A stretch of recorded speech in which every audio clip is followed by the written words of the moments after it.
You guys are live, so people can join. All right. All right. So, hey, everybody. Welcome to the virtual MileHiCon. And this panel is on how to write effective query letters. So first, let's go around the panel and have the panelists each introduce themselves. Why don't we start with Mur? Hi, I'm Mur Lafferty. I'm a podcaster and author, but I'm betting I'm on this panel because I'm also co-editor of Escape Pod, the science fiction podcast magazine. Rob? Hello, my name is Dr. Rob S. Rice. I'm an academic as well as a writer of historical fantasy.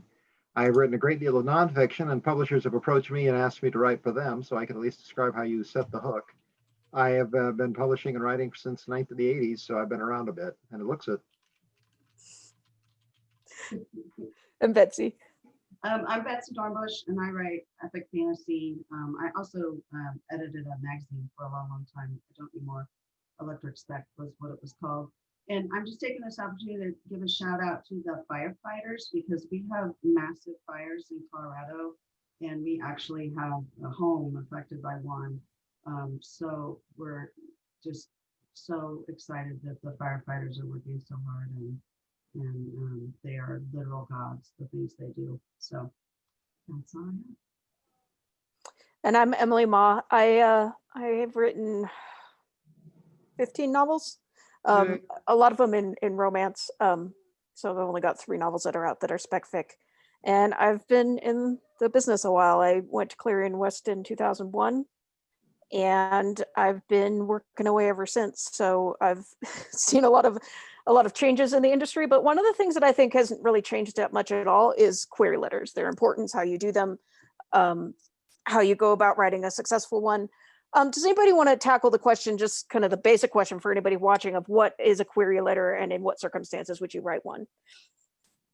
Well, the ones I'm most comfortable with, and I guess use the most, are for novels. So I have 5 novels out, and I wrote queries for all of them, even if I was just giving my agent something to work with.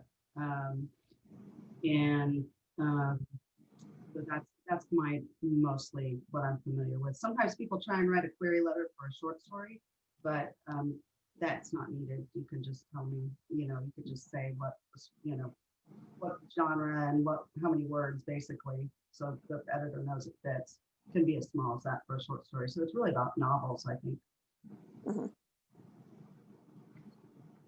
It's a business proposition.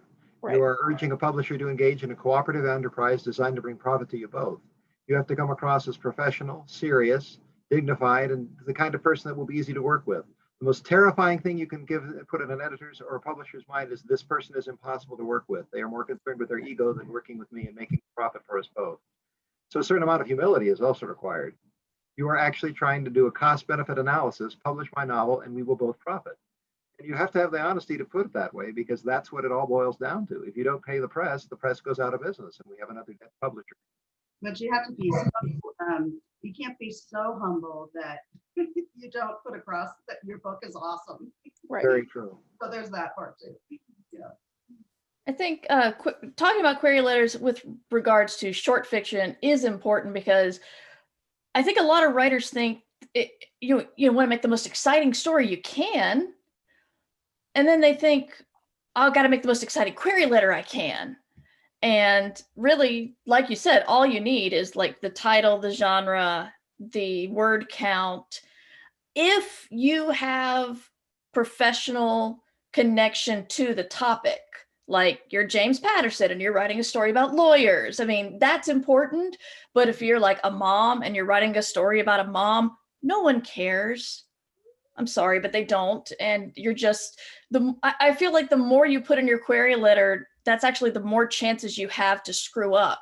Whereas if you just give just the facts, ma'am, and say your up to 2 best story sales, then, that's all they need, really. You should disclose Mur is a mom. She's not just. Oh, yeah. I'm not putting down moms. Yeah, no. I'm just saying. Yeah. No one's interested in my kid either. Not in that specific situation. Right. Well, and I think it was really good what you said, Rob, because the thing is, Query letters are where you step out of the artist role and into the business person's role. And that's the thing you really need to understand. There is a time to be an artist and a time to be in love with your story and to be passionate about it. Query letters are where you step back and look at it like it's a bar of soap or a can of soup and think, how do I sell this thing? Who is my audience? Who is my best partner for it? And then that's when you're really making your sales pitch. Just to really, and I'm sorry if anybody feels this is too dumbed down, but just for anybody watching who has no experience with the industry, query letters are what you typically are going to write when you're looking for an agent before you're trying to first get an agent to ask for your entire manuscript. So often your query letter will go with a few sample chapters and a synopsis. You might write it directly to a publisher or editor. When you're subbing short stories, and that's what people have been talking about, you also will do a brief query letter, but it is a lot shorter. It's just like you guys have said, what's the genre, what's the word count? And if you've got professional connection, and if you are, for example, if you have a few pro sales, then you will list your couple best sales. You don't want to, one or two people get the general idea. You don't need to pack it full of your last 15 sales. If you've won any major awards, if you're Hugo or Nebula winning, things like that. And basically what that just does is it allows the editor to sort beforehand, these people, are probably going to be pretty strong. These people are, I'm going to have to take a little bit of extra time on to kind of sort what kind of writer I've got here. And they just kind of know what kind of attention to give it. If you know that this person already can execute a successful short story and has done so multiple times, then they're going to read differently than if they're like, who is this person? Like, I've never, we don't know who they are. And so I'm going to have to take some time to get a real feel for how they write. So and I think that kind of covers what makes query letters effective, except for I wanted to bring up one more thing. And that is that every time I see a query letter panel or read an article on successful query letters, I'm a little surprised at the diversity of what specific editors and agents find to be a really successful query letter. So I think we also should take a moment to talk about the research that you do. You want to write a query letter that is effective for the particular person. And so I'll share a story and then I'll throw it open to you guys to talk about. I remember reading once a editor or an agent talk about the most amazing query letter she'd ever received. And it was for a fantasy novel, and she didn't typically do fantasy. And it showed because she said the first amazing thing about this query letter is they had this idea of somebody with no magical talent, and that's like their talent. And she's like, who's ever heard of that? It's like, yeah, everybody in fantasy has heard of that. So you need to know who you're writing the query letter to. And this turned out to be very successful. This author became very successful. They landed a top agent. So you guys, whether you're on the receiving end or the sending end of a query letter, what kind of research do you think is particularly useful?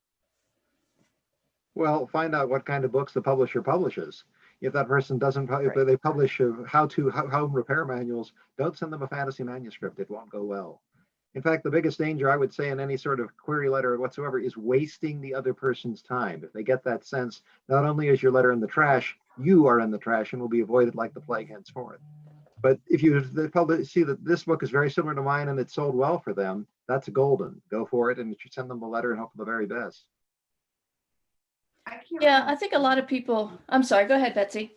I can't remember the number, but my agent likes to say how many query letters she gets in a year. It's tens of thousands, so they're not wasting time. Now she's very fast, Peter, but the not wasting time is really important. Make be direct and do your research, and I think knowing what an agent will carry and what they want to sell and what they're passionate about is really important. And that's not hard to find. The worst thing you can do is just go to their website. Almost every single agent has. I venture to say if they don't have a website and they aren't upfront about that, there might be something sketchy about the agent.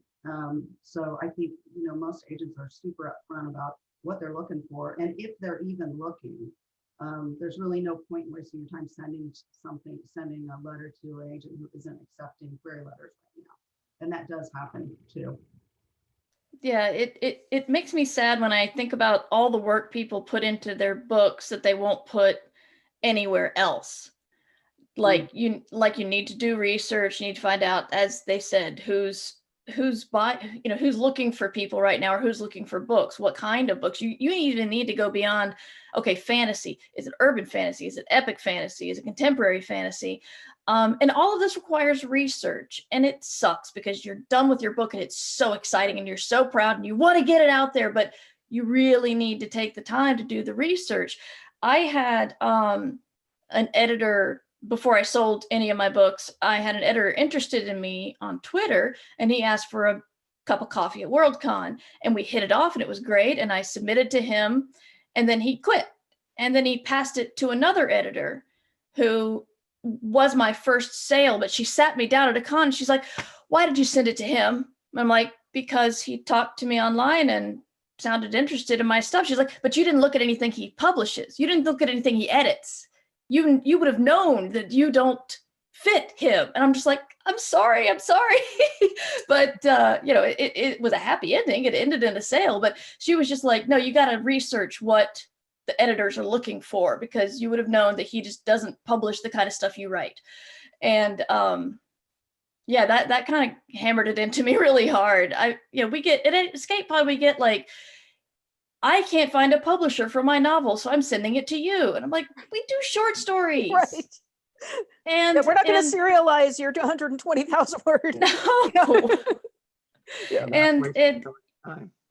yeah, that's exactly. Wasting time.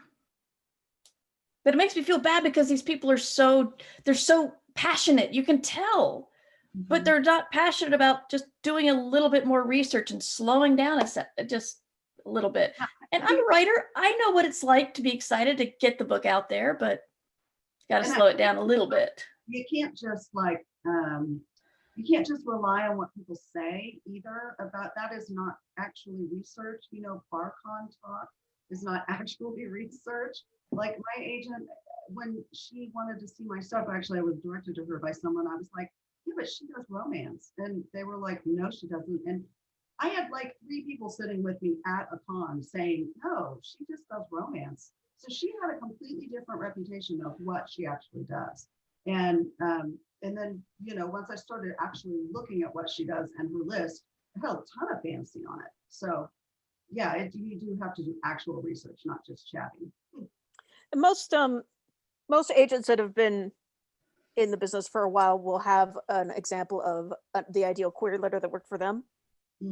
And that's, try to find that if you can. Sometimes they'll be right there on the website. Sometimes it's in an interview somewhere. Like if you Google their name, and as we talked about before we went live, we don't get creepy about this, but Google their name and look at the kind of person they are and the sort of things that they're receptive to, and tailor your query letter accordingly.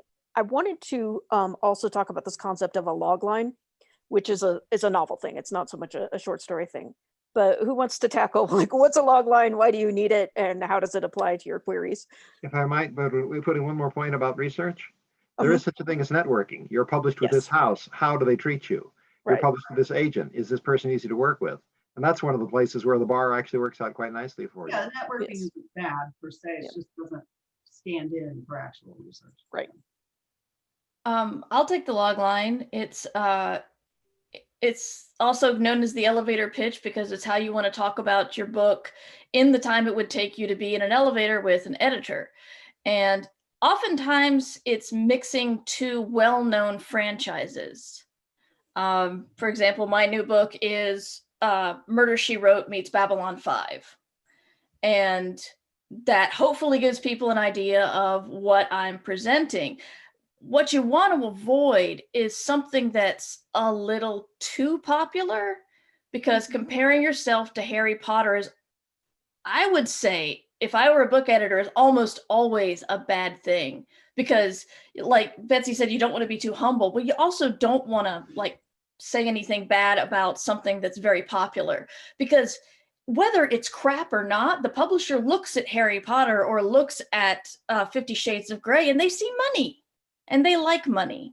So, I'm getting a little off topic, I'm sorry, but going in and saying like, this is like The Stand meets Harry Potter, only it's so much better than both of those things because they're crap. No, and especially don't ever put down anything that agent or editor is connected with. Right. People don't understand that insult marketing really doesn't work very well. And you may think you know who somebody's agent is, but you don't necessarily know who their foreign rights. I mean, you'll be aware that there's more people connected to any project than you may know about on first blush. Usually the logline is going to present your protagonist the conflict of what the stakes are. Oh, fair. Okay, sorry.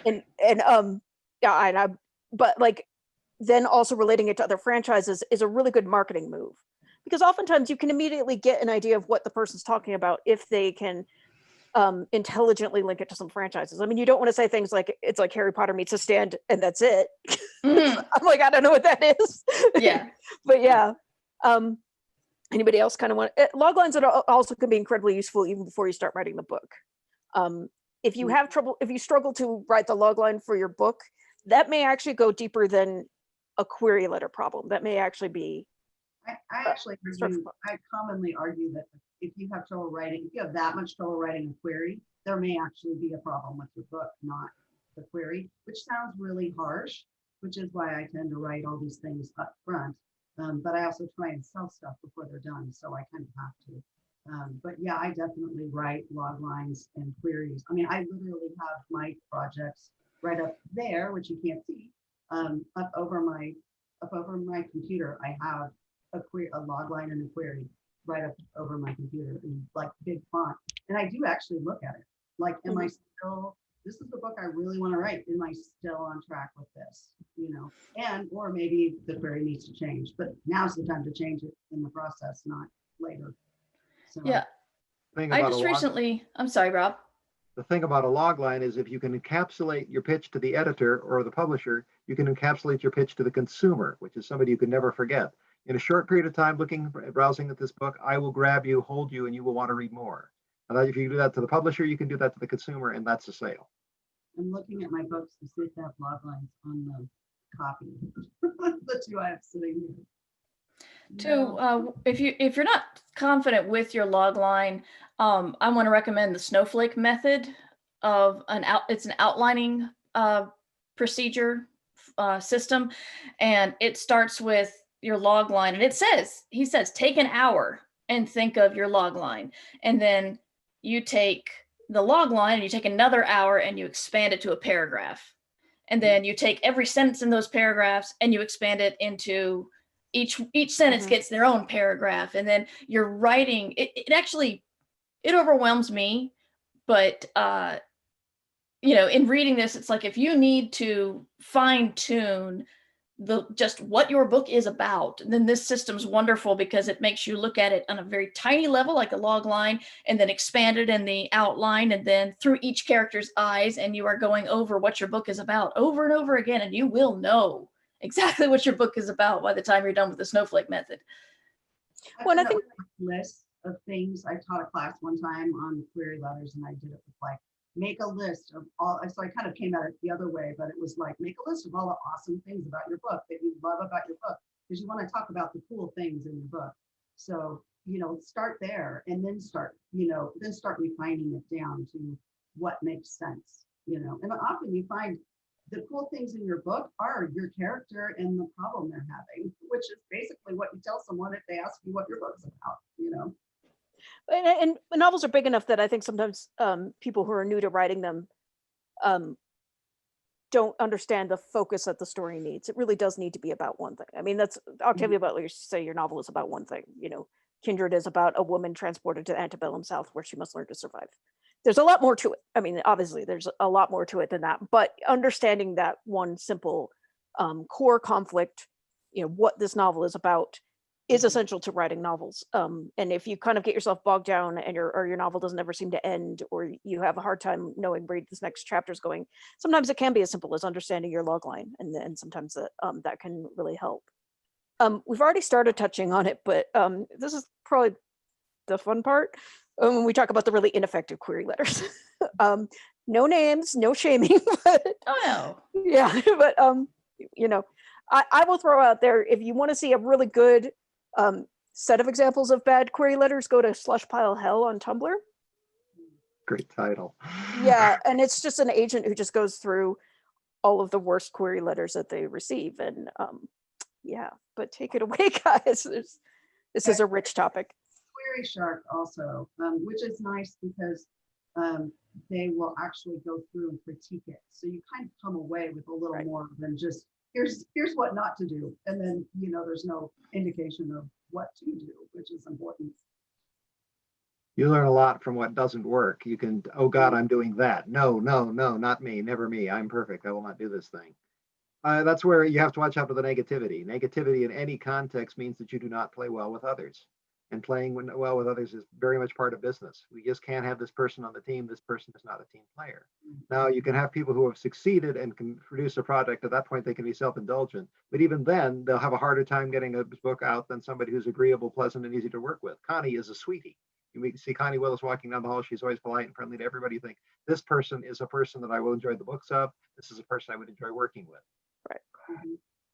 The thing that gets me, because I have a androgynous kind of name, is dear editors, dear sir. That is another thing about research. You need to know who you're querying, and if you really can't find or don't understand how, if somebody's not in a binary gender kind of thing, don't understand how to address people, you could just say dear full name of editor, but don't make it just dear editor. Say their name. If you're going to give them a title, make sure it's the right title. It's just it's one of those things where it seems like such a small thing, and if people do it right, you don't give them a gold star because it's just basic human decency. But if they get it wrong, it's just like you start off reading the query and you get angry, angry or disappointed or annoyed. And you don't want someone reading your query and starting out, the first emotion is, damn, come on. So it's very annoying. Spell the people's name right. Yes. That's a huge one. A lot of people will get my 3-letter last name wrong, and it just isn't impressive. It's just like, okay, if you can't even bother with that, why if that was too much work for you, why should I put in the extensive work that it would take? Right. They are looking for an excuse to discard your letter if you don't give them one. My phrase of desperation is hello. Just begin with hello and an exclamation point. That's a friendly greeting. It establishes a rapport, and it's not particularly dangerous. When you're not sure of the gender, you can say that person, or you use the second person, which is non-gender specific, and you can play it very, very safe that way. And you have to show thought and careful plotting of your letters, which is another issue. This was an interesting and compelling letter. This person writes well. That's 3 miles down the road and gaining speed.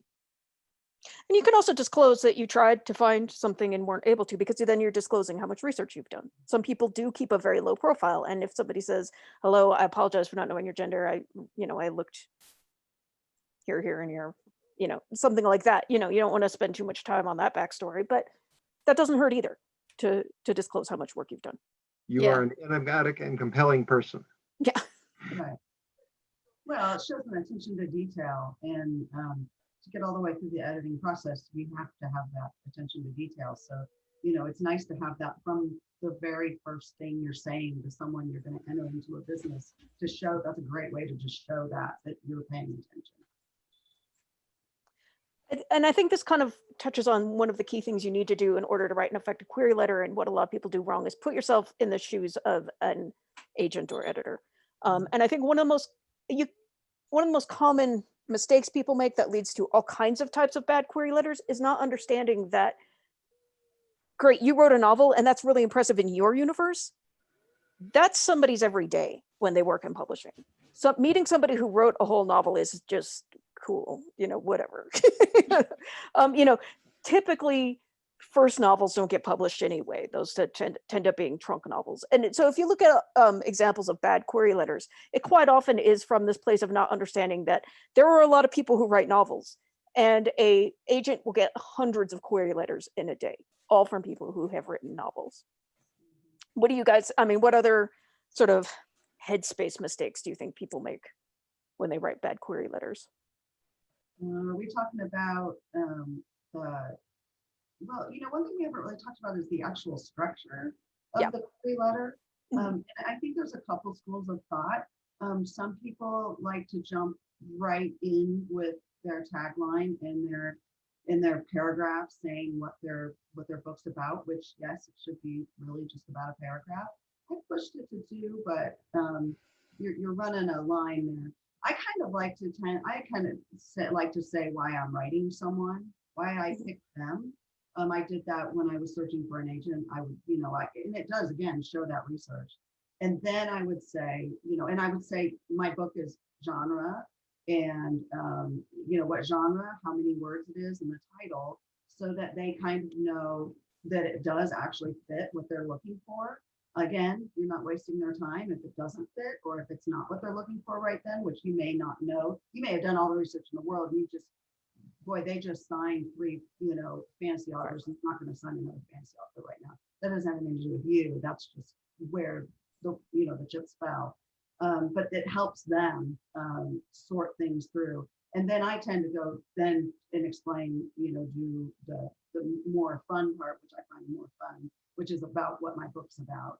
And then I do a little bit about me, like just a little short paragraph about me and my writing credits. If you don't have any, you don't even have to say it's your first novel. That's not required. You can say what you do in your day job. It's not going to hurt you.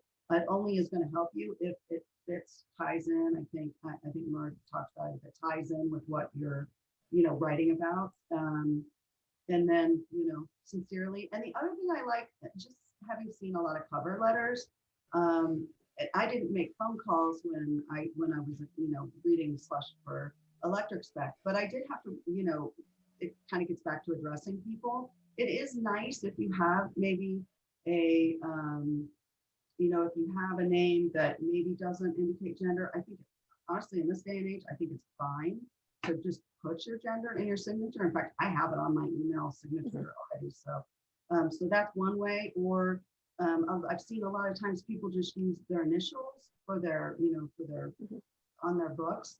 And that's frustrating because the person might call you, the agent might call you, they have no idea what your name, what do you go by.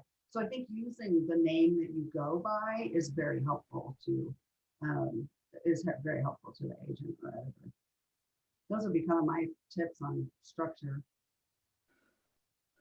There's one thing one thing personal you might want to put in, especially for an agent search, and that is if you have any rapport with them outside of that query letter, because you have, back in the day we had conventions where you could meet an agent at a con, or you could follow them on Twitter and discover, hey, you really like the same sports team I like, and then it's this again is networking. You're not like, hey, you like the Reds, let me send you my novel. And you just mentioned that, oh, hey, we've spoken on Twitter about X, and I looked at the books you are representing, and I really think we'd make a good fit. That's, or we met at a con. Don't lie and say you asked for my book, but you can say we met at the con, we talked about whatever, and that might jog their memory, because you, like Rob said, you want to be a person that they want to work with. And if they remember, oh, you were that cool person, okay, well, maybe your book's a little weak, but maybe we can work with it, because I think you'll be somebody good to work with. I mean, if you do have a chance to get that rapport with them, that's something you can mention. Speaking of a panelist, I held the audience's attention for an hour as a panelist and a moderator. People were interested in what I had to say. You were there. That's very helpful. You want the person to have a feel for the person on the other end of the letter, the other end of the line. You're not just some voice in the darkness. You are a human being that they can look up easily. And that's the other thing, of course, you want to give them not too much information into your personality, but you can give them where to go to get more. If you want to, here's plenty of more stuff on me. Like my webpage is designed to give the person who looks at it a great deal of ideas about what kind of person I am, what kind of things I write, what I can do. It's been somewhat successful. And I think it's also important to hit that sweet spot of not being too arrogant and not being too servile. So you guys might have specific stories of somebody who swung way too wide on either of those. But being too servile is actually, let me talk for a second on that, because I think it's something people don't necessarily consider. I remember when I was on one, I don't know if it was a Viable Paradise, one of the listservs of one of the workshops, and somebody had talked to a major agent, and the agent said, I'd really like to see your novel, send it. And then this person went and looked on the website and said, but it says you need to send this as opposed to that. And like, they were in a panic. And I was just like, if they said that you should send X to your face, then you send it to them. And if they're later going to say, but my website says, that's probably not somebody you want to work with. I mean, that's confusing. Like, you should be able to go on what people say to your face. Yes, agents don't have a ton of time, but there's no reason to go overboard with the bowing and scraping. Just be respectful, be professional. But that's a little creepy too, when people are just like, you are the god of publishing. And it raises the stakes for the agent, because this person clearly believes that if they can land an agent, they will immediately land a contract. And that doesn't work that way either. So you need to have a pretty good idea of how the industry works. How about you guys? People who were too confident or too.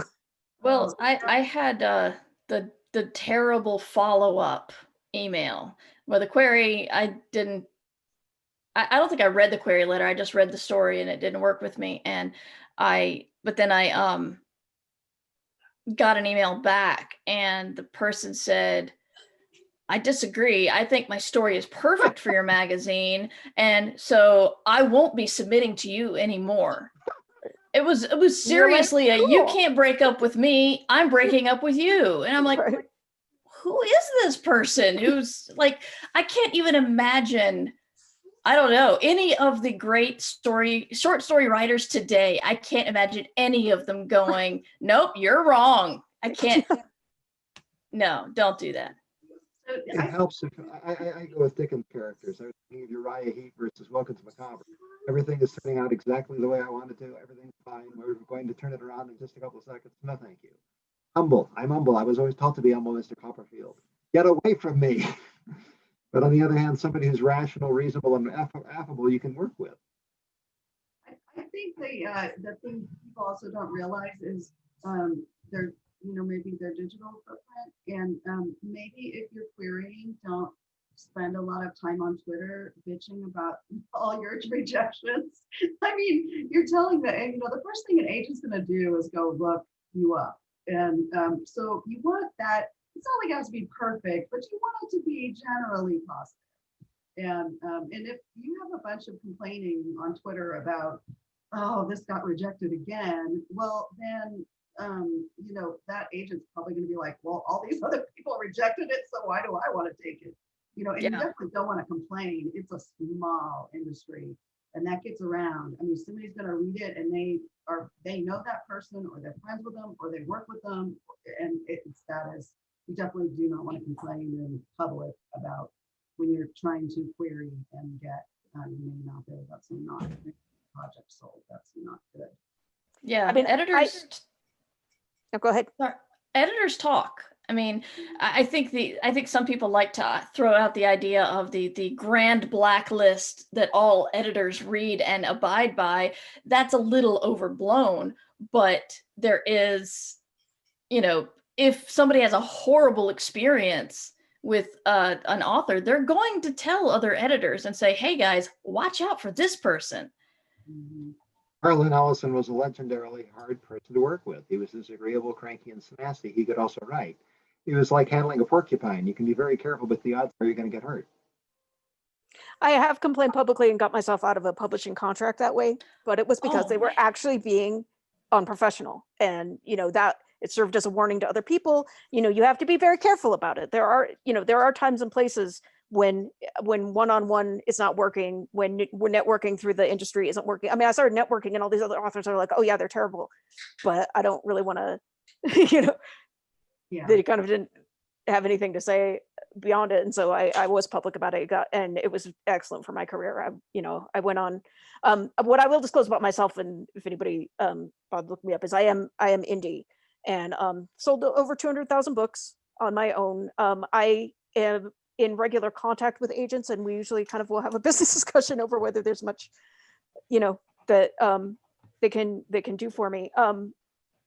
But yeah, anybody who looks me up and says, oh, this woman doesn't have an agent. No, you're correct. I don't. I'm just sort of in regular contact with agents and editors to sort of decide where my career is going to go next. But yes, the pushing back against agents and editors, sometimes it's that weird mix of being too confident and too submissive at the same time. because it's like, no, you want to take me and I'll do anything, just please, I will make my book look however. And it's like, realistically, you shouldn't be able, if your book is what it is, you shouldn't be able to just mush it into something else. I mean, if it is romantic suspense, it's not going to become a thriller, for example. And so let's talk a little bit about appropriate responses. And I think it's important to understand that oftentimes agents, when they aren't interested, just plain don't respond at all. And I have seen people who get really, really upset about that. The story I'll share is one of my friends who's fairly high powered and famous, had me query an agent at his agency, and they just didn't respond. And he's one of those people who he got into writing and then took off really fast. So he didn't have a whole lot of experience, in the business. He started getting really upset. And I'm like, look, if you want to follow up and make sure they got it, that's fine. But don't raise a stink about it. I mean, they'll let you, but don't raise a stink about it, because the thing is, probably that agent doesn't think it works for them, and they don't bother to engage with me because they don't know who I am, and they don't have time for an argument that week, or or somebody who feels massively entitled because they had this big name speaking for them. And so be professional, be understanding that there's a good reason why sometimes they just kind of don't respond. They don't have time to risk a flame war or a nasty email that, even if they deal with 100 rejections, sending out 100 rejections a day, a bad email just can tank your mood, and they don't want to deal with that. With you guys. Beware of self-indulgence always. Anger is self-indulgence. Sadness is self-indulgence. Excessive humility is self-indulgence. Oh, I'll do anything at all. No, you won't either. They don't want you to do anything. They want to be the kind of person that will write. You will write a good novel. They will publish the novel, and both of you will make money. One of the phrases I teach students, even in military science, is cost-benefit analysis. Business always does it. We will put out this much money. We will make this much money. It applies to publishing, and it applies to military tactics and warfare. You always have to play hardball with everybody involved in the situation, because romantic fantasies are very good to read, but they aren't great for business models.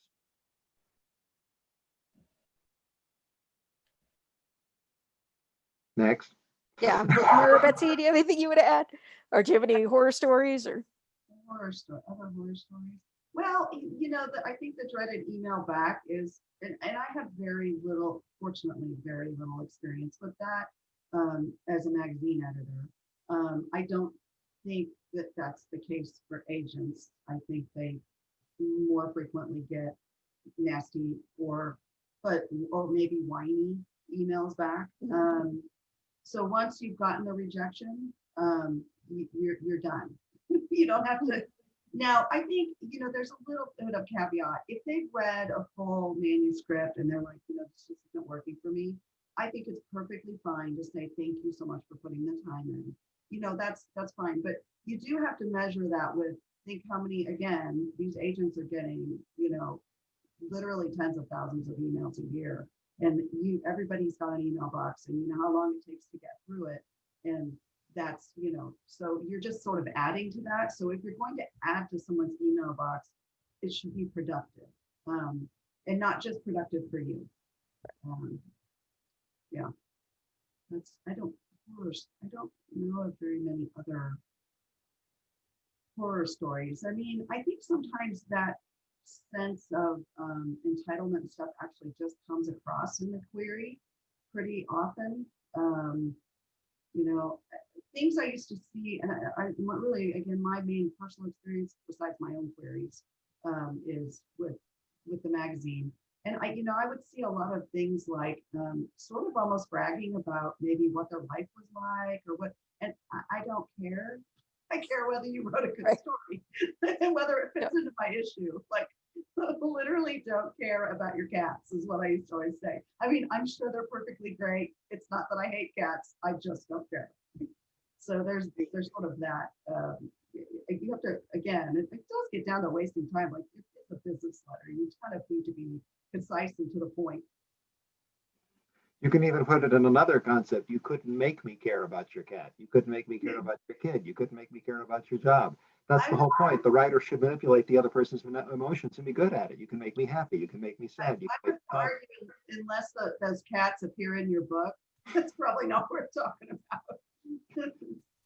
This goes a little bit into like agent hunting unless specifically for query letters, but going back to research, I've had more than one agent, and I did the thing of I went with the agents that showed interest in me, and I didn't do my research, and I didn't get like cheated or anything. Nobody took advantage of me or my career, but my career could have gone a lot better if I had just waited to find someone and done my research and approached the right people and not just thought, oh, I just felt like the ugly kid at the ball. Someone wants to dance with me. Yes. And, they weren't good dance partners. And if I looked, I could have seen that. And it's, there's so much desperation in writing, and there's so much, it's what's the phrase? Senpai looked at me or something. I don't know. It's a anime thing. I'm showing my age here and not being able to tell this story, but just the fact that somebody's interested in you does not mean this is what's going to launch your career. It's all working together. And you got to remember that they are people too, and it is their job to look for a book that will, help their career. And so it's not just them putting you down for whatever. They also don't think that they can sell your book. And you don't want someone who doesn't think they can sell your book. I'm sorry, agency is a big soapbox for me. I'll get off that. But just going back to research. Research is very important. It is. And I mean, there's a lot of pitfalls in finding the right agent. I mean, I've watched a lot of careers take off and not take off. And, some common pitfalls are, if you have a famous friend, you don't want to be your famous friend's favor from their agent. And I've seen it a ton of times. And people think, oh, you got this big high-powered agent. It's like, yeah, but they're not going to return your calls because they only did it to stay in the good graces of your super famous friend, things like that. There are agents who are very keen or whatever, but if you actually look at their sales record, if all of their sales are to markets that don't even require an agent, they may be fabulous people. I mean, they may be great. They may be people that you love hanging around with and talking about, but they're not a good business partner. They don't have the clout that it takes to be able to launch your career. You want an agent that you want to be able to have an honest conversation with. If they come to you with a bunch of offers and you say, well, I know we're switching genre for this. I talked to a bunch of other friends of mine in this genre, and actually the advances should look like that as opposed to this. So maybe, another friend of mine who's done very well for himself, he actually went to his agent and said, okay, I know that you got this really good offer from Tor, but it's YA. I talked to all my YA friends. We're going to do this all over again. And he ended up getting a much better offer from Little Brown and Company, with a much better marketing support from a company that actually knew more about how to market children's books. You need to be able, or YA books, you need to be able to have a functional business relationship with this person. You should not have somebody who feels like they're doing you a favor when they call you. You also don't want somebody who feels like that the sun rises the moment that you call. You want somebody that you're on a level with. Something that I meant to cover in the structure of a query letter, but I accidentally skipped over, and maybe we can talk a little bit about this as well, is your query letter, you want to show that you are a competent writer, so you don't tease what the ending is. You tell them how the freaking book ends. This is not your back cover blurb. They don't have time for this, because the thing is, your back cover blurbs are on books that have made it through some kind of gatekeeper or something, usually. And so that's when you tease the ending. You don't want to spoil it for the reader. Agents don't care about that. Agents want to know, do you know how to land the plane? There are a lot of people who can do gorgeous takeoffs and can't land worth anything. Actually, funny enough, my experience has been the opposite. Yeah. As far as a query letter that you do sort of, well, I tend to end on the stakes, but yes, you're very close to the end, but that you want to leave them with a little bit of a hook. A synopsis for sure, you need to have. Yes, you have all of it. But so, and I think, what's funny is at the end of the day, it may not even really matter. We're almost arguing semantics when it's like, if you have a really compelling story and it's hitting the right marks for the person that's reading that paragraph, you are, you really have, you're in golden. And they're gonna overlook some quirks, you know. But boy, it better be good, because they're only going to allow so many quirks, you know, too. So when you were talking earlier, I think you were talking about you know, being able to go to your agent and tell them, here, you know, I've had some conversations with my friends, which is totally valid and of course happens all the time. I think also you have to know when to trust. Yes. You have to trust your agent that Yes. they have your best interest at heart. They want your project to do well. I mean, the better your project does, the better they do. And that, you know, you feel confident that they're giving you the right advice at the right time. Because I definitely have gone to my agent and said, hey, I'm hearing this. And she's like, okay, so here's what we, you know, here's Right. what I've heard. And we just had a conversation in the agency about this. And it's not really working, you know, that's pretty anecdotal, you know, so they should have a pretty wide ranging idea of what will work. Again, sometimes you step outside, they need to be flexible enough to listen to you when you have an idea like that too. So, and I think you get that idea when you do, when you read their websites. I think, you know, you got to remember, you're hiring them at the end of the day. They're representing you, they work for you and you're paying them.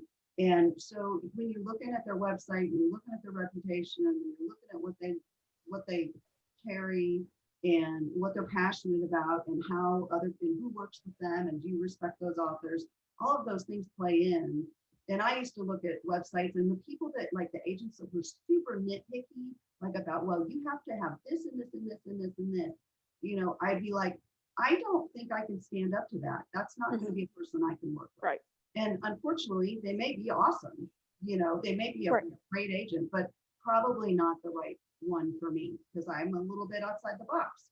So I need someone who will go there with me, you know? Does any organism on the face of planet Earth like to be nagged, prodded, poked, urged on, herded, that sort of thing? Now, mind you, if you have an agent or an editor who's really good at getting you to perform, bring on the nagging. I love you. But nobody likes to be prodded. Nobody likes to be held in contempt. And complaints are never heard with friendly, happy ears. You just can't complain about something unless it's very courteous and even nicely. But you're asking the other person to admit a mistake. You're not out to do that. You're out to make money together. So let's fix this and move on and everything else and so forth. And in the name of God, you don't let your ego block out the sun. You may be very good, but if you don't sell the book, you didn't sell the book. You're in the same boat as that person still trying to break in. So just keep going and have a little bit of faith in how things are turning out and hope that the other person is as good as that you think they are. And if they're not, I like that very much about Emily there. Get out. We tried to work together. It didn't work out very well. Thank you. No hard feelings. Goodbye. Burning bridges is something I've seen people do far too often. You write an angry letter in response, you're going, you idiot. You will never be considered again. And that will get out that this person is very emotional. This person is very fragile. That's not the kind of person you can make money with. And I wrote this, I was solicited. I was very flattered. I was solicited to submit to an anthology. So I wrote a story just for them, very carefully keeping their specifications in mind. And I got back that it was too wordy. I thought, when I wrote, I thought, well, I can be upset about this, or I can write back, thank you for the quick response and the reason given. And that was it. That's all I wrote. Just a friendly little acknowledgement that you gave me a little extra on rejection that I might have otherwise expected. No hard feelings. But the story is still good, and I did make an enemy. The other thing I would say is, however you can, and it may be by talking to your agent, get a realistic idea of what the industry is like and what the advances are like. Don't be the person who's just like, well, I want to sell my, cerebral slipstream magical realist book for $1 million. It's just like, that's not what the market is paying for these things right now. At the same time, though, push back if your agent's like, oh, we got, a $1,500 advance. You want to question, like, okay, is that what people are getting? Can you, what's comparable? Things like that. So we're nearing the end of our time. I assume we're ending at 11:20. Am I right? Or it's 11:25? I'm not sure. They're just leaving us to run wild. Okay, well, why don't we start our wind up anyway? And if we end up shooting the breeze for a little while. Yeah. We have until 11:30. Oh, awesome. Okay. So we actually do have some time, but why don't we start our wind up and just kind of start, kind of where do you want to end this panel? What are the last thoughts you would like to leave the people watching? I have a proverb that came up in the year 2020, which sums up things very well, I think. Just because I'm exhausted doesn't mean the work is done. I am a wreck. I am staggering. I am fainting with fatigue. All right, put the manuscript down in the name of God, leave it for 2 days, and then come back and start proofreading. You will be appalled, horrified, shocked, and awed, and then you'll have to get right back to work on it. You spared your agent, you spared the editor, you spared the publisher from finding all the horrible things you found because you didn't rush things. Life is a bit longer than sometimes, particularly in the year 2020, that life can be very long and the days can drag by. Put them to good use. Don't rush things. Don't get sloppy. Don't get emotional. Don't get trivial. This is serious stuff here. Business is very serious stuff. Driving I-25 is very serious stuff. Be careful. Take your time. And again, do your homework. Look ahead of you. So I would urge you to think it through. Polish the letter. You can always ask somebody else, a friend, your local victim, beta reader, that sort of thing. Just have a quick look at this. How does it come across to you? It's cheap insurance. It's easily done. And perhaps you buy people a lot of coffee. That's no harm in that. It's a good investment. But don't rush it. Don't be emotional. Don't be stupid, and don't be self-indulgent. Just do it right. And if it doesn't work, keep trying and keep trying. And if it never works, well, you learned something. But you didn't do. You can't always say this is when I blew it, because you never did.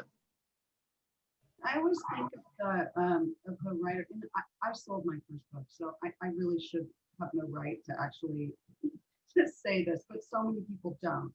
And there's a good reason. Most of us have novels that are trunk novels. That's most people. I mean, I actually had trunk novels that I wrote later, so it actually came back on me. But I think knowing the kind of writer you are, it's really hard to learn that on one book. And so if you've only written one book, I almost want to say, how do you know how you work at all in the industry? How do you know how you work as a writer? And how can you present that to an agent who maybe have been in business for years and years and years and years? And they know exactly how they work and how they do things. Most agents are going to be pretty accommodating on how you work, but it's good if you know that. Like, my agent knows I'm a slow writer. Like, I'm a slow drafter. I just am. That's just who I am. And, she knew that coming in, and I understood it because I had written a lot. So I understood that about myself also. So I think, you do have to, it is important to really know yourself also. It frames that research you're going to do and gives it such a better foundation to rest on, and I think will lead to a lot more success. If we didn't touch on this, but it unfortunately does happen. So some people do get angry and decide to take a thing about the editor or agent that is non-in mainstream, does the whole non-marginalized person thing, and then blames it on that part. You're a stupid woman, things like that. And first thing is, if you thought that was going to happen, why did you send them the book in the first place?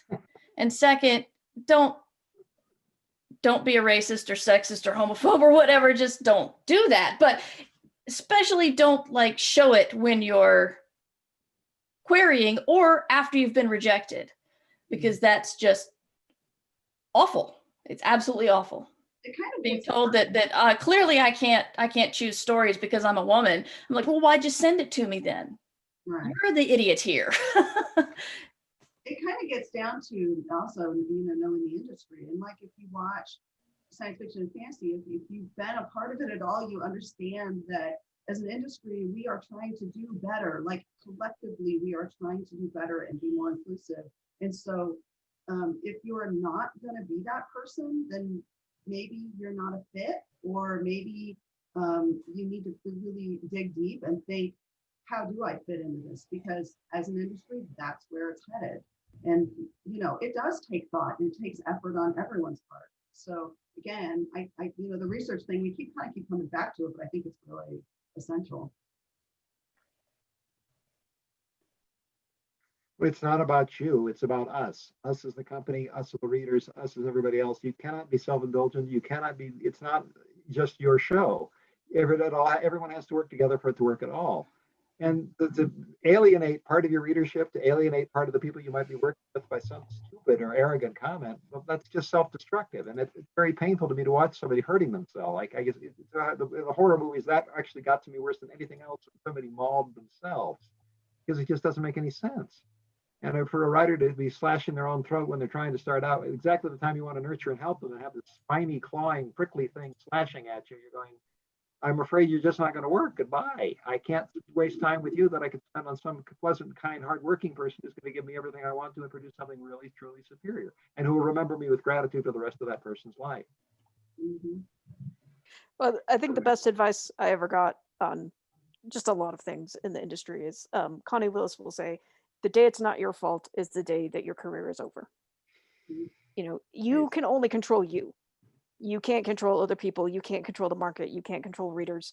So you need to work on you. And that's not the same as saying beat yourself up constantly. That's not the same as saying, you know, get yourself down in the dumps. But what it's saying is whenever it's not working, take a step back and think, what can I change to make that next step? You know, maybe I need to tighten up my writing. Maybe I need to tighten up my querying skills. Maybe I need to really put my foot on the gas and start querying a lot more seriously and just hitting a lot more agents. Like, some people will query 40 or more agents before they find the one that's right for them. You know, and just be aware of where you are in relation to your goals and what can you do in order to get there. So I guess let's for our last round, let's talk about what's the best advice you ever got on the querying process and building your career. that we haven't already said. Or you can certainly reiterate if you would like.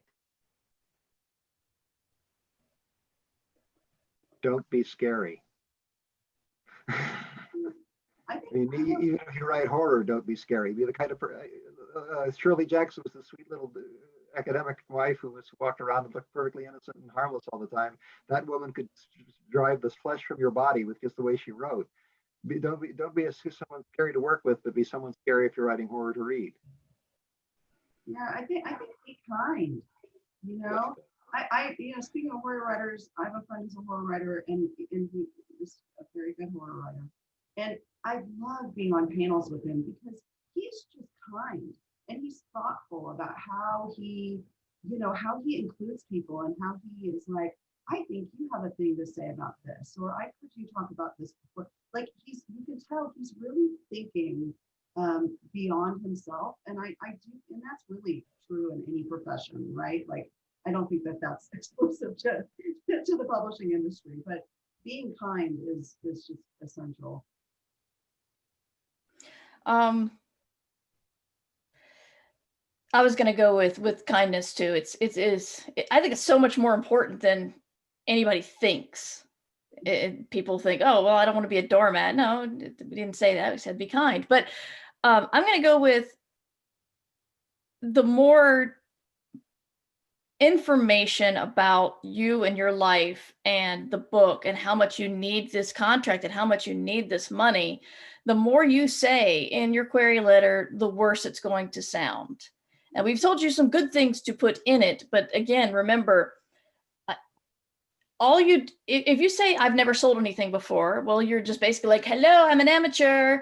And if you say, well, I'm 16, and you know, they don't need to know that. They don't need to know your age until it gets to the contract period, and you've got to get your parents involved. That's a legal thing. But you don't need to tell anybody any of that because your story needs to stand on its own. So if you feel the need to start saying your age, your situation, how much you don't have money and you want some, and you really think that writing is the way to get it fast, Mhm. I think the more you say, the less like a pro you look. So short and sweet, log line, polite. Yeah. That goes back to my point about not wasting somebody else's time. Because I'm not going to help myself to your time and ruin your day by making you waste time on me that you could spend doing something else. Mhm.